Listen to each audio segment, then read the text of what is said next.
All right, ladies and gentlemen, level 4. We're on air now, right? Okay, let's start. Guys, remember where we stopped yesterday, right? Majority of you were not yet yesterday, but it's not a problem. Like I said, we've got the recording, right? All you need to do is go to the channel and subscribe and make sure that you put your, yeah, you do the necessary things that are supposed to be done. Okay, this is where we stop, or we say we're going to start today, right? Critical success factors. Critical success factors.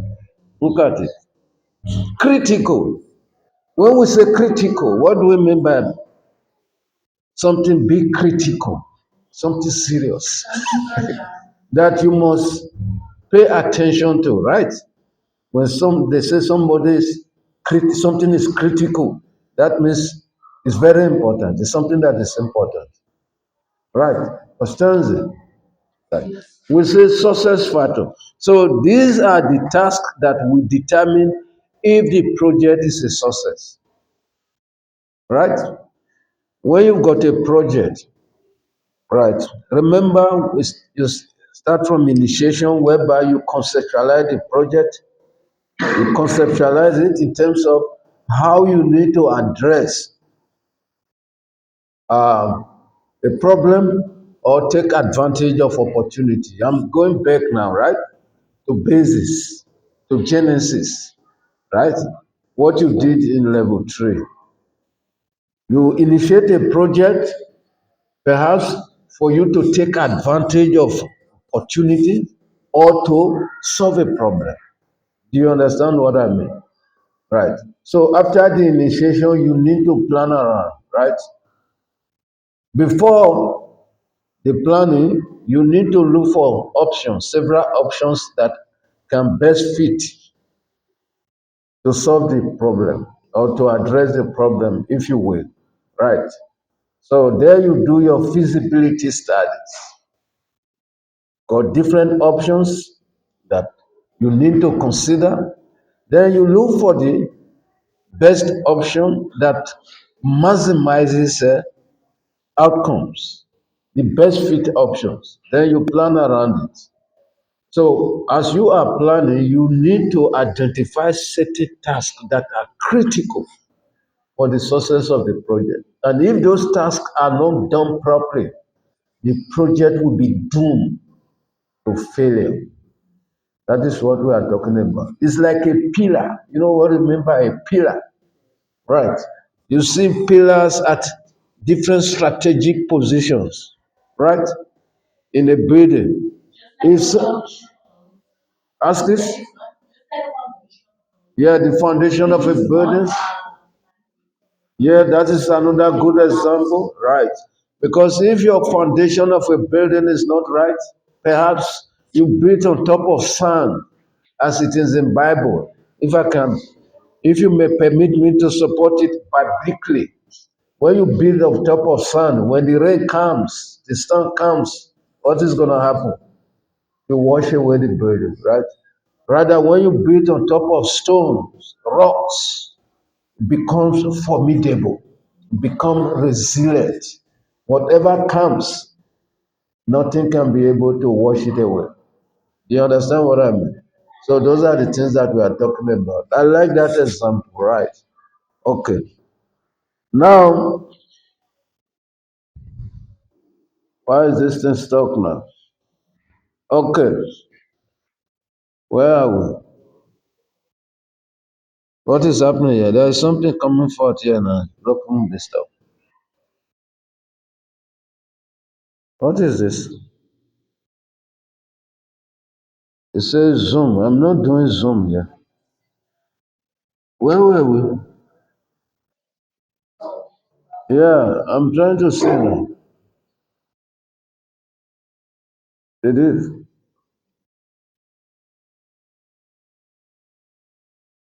Okay. Yeah, we were here. Now, there's a concept we said object verifiable indicators. Indicators, right? So object verifiable indicators are measurable indicators used by project managers to find out and show whether the objective of the project will be reached or have been reached. Indicators is a kind of, we use it to do a kind of measurement, right? For example, you said in your project plan, there are certain, like milestones, right? You can even use milestone as an indicator, right? It works the same thing like critical success factor.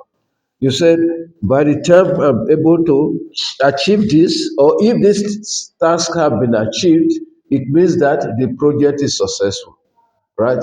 So it will help you in form of a benchmark, like a standard. Hello, guys, I hope you are focused in placement. It's very important, right? It's good you focus. Yes, I mean herself, because you need to focus. It's very important. All right. So the indicators can serve as a benchmark. You know what we mean by benchmark? In form of a standard, right? In which you need to measure the performance against.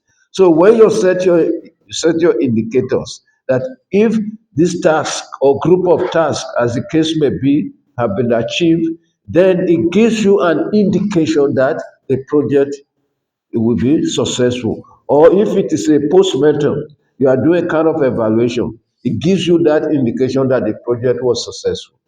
Right? That is what we are trying to say here. Then work package. You know what is work package? We talk about this over and over several times, right? We say work package in the project. Where do we have work package? When you do your work breakdown structure, you still remember work breakdown structure, right? Work breakdown structure.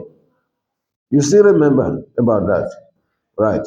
So work package in a project management is also referred to as terminal element. I'm introducing another concept to you now as far as work package is concerned.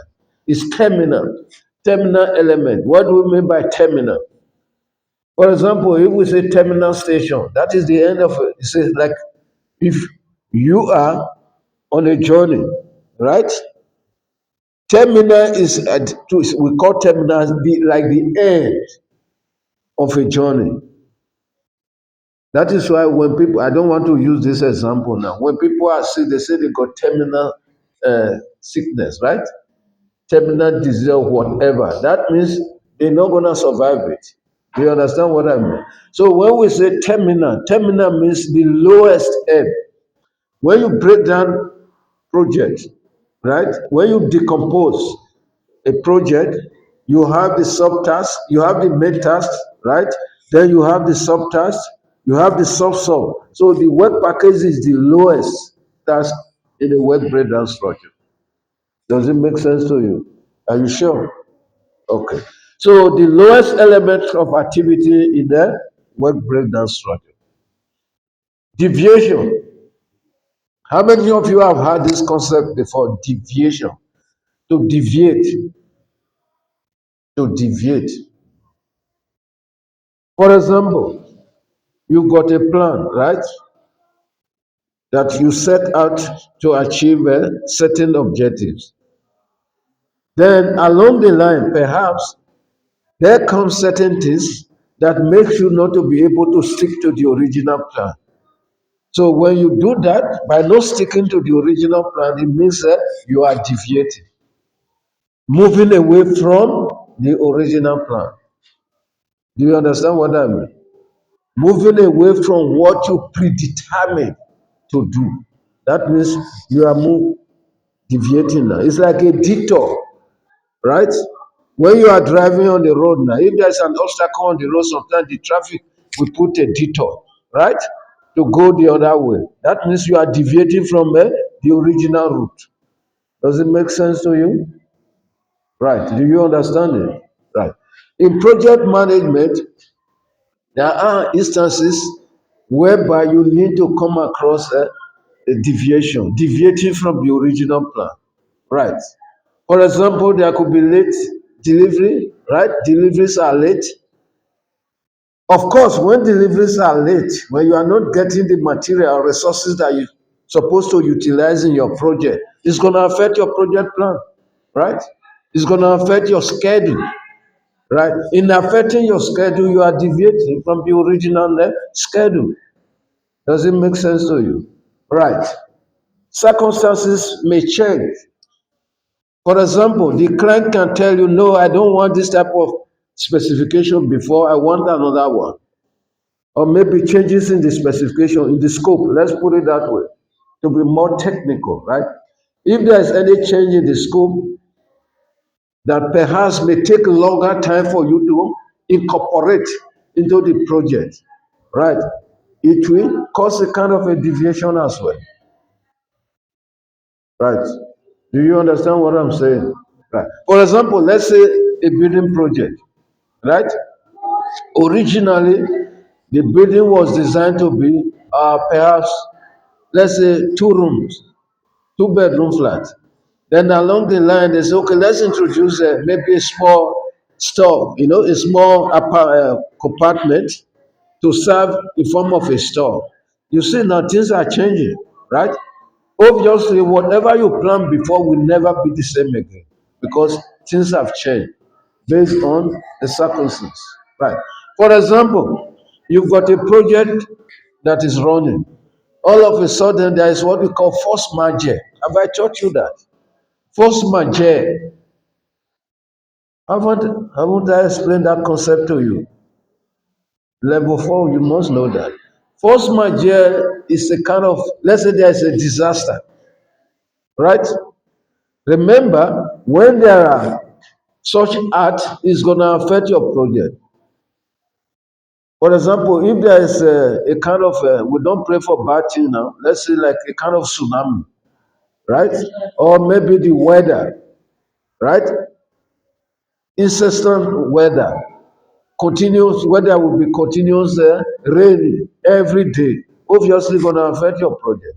So those are the things we are talking about. Circumstance can lead you to deviate from your original plan. Okay, let me give you a simple example.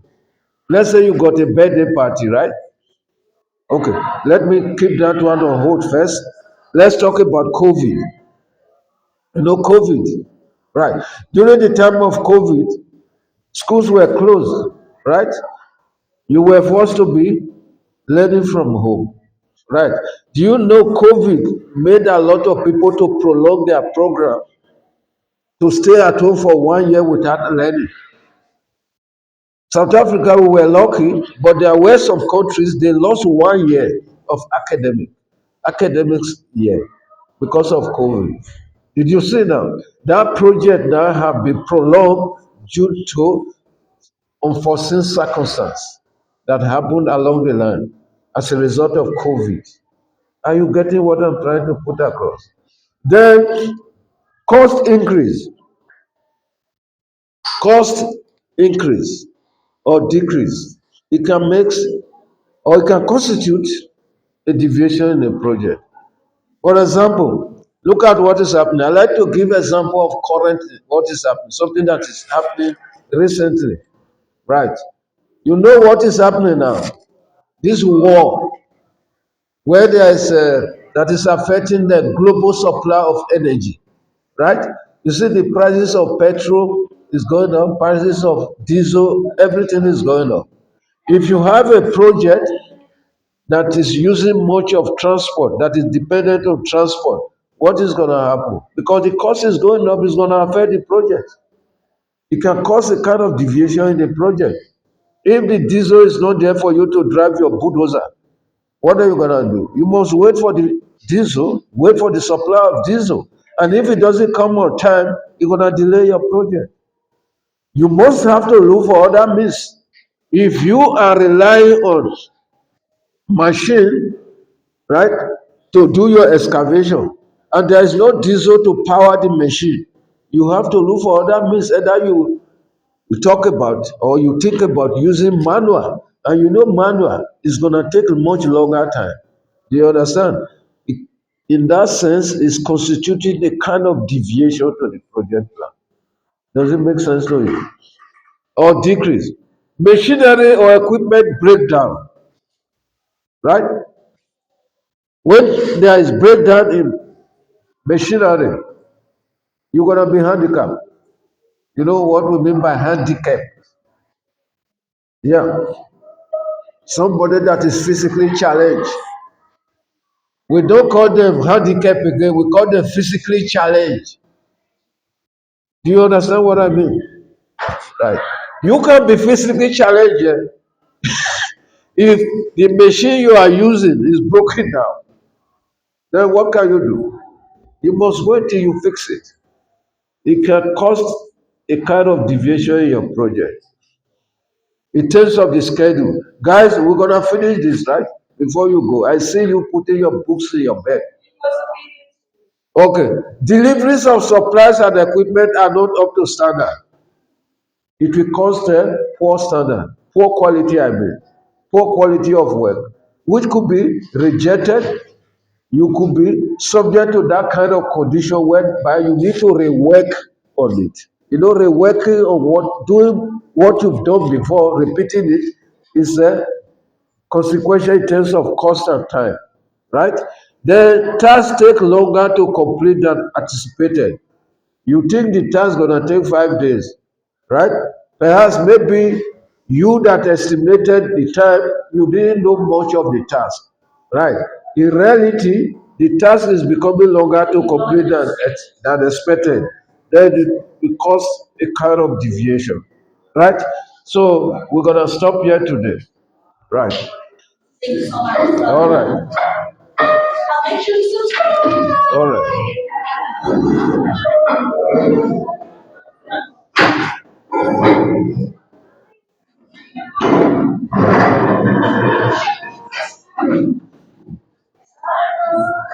So I'm gonna upload the video, right? No, no, never mind. We're gonna sort it.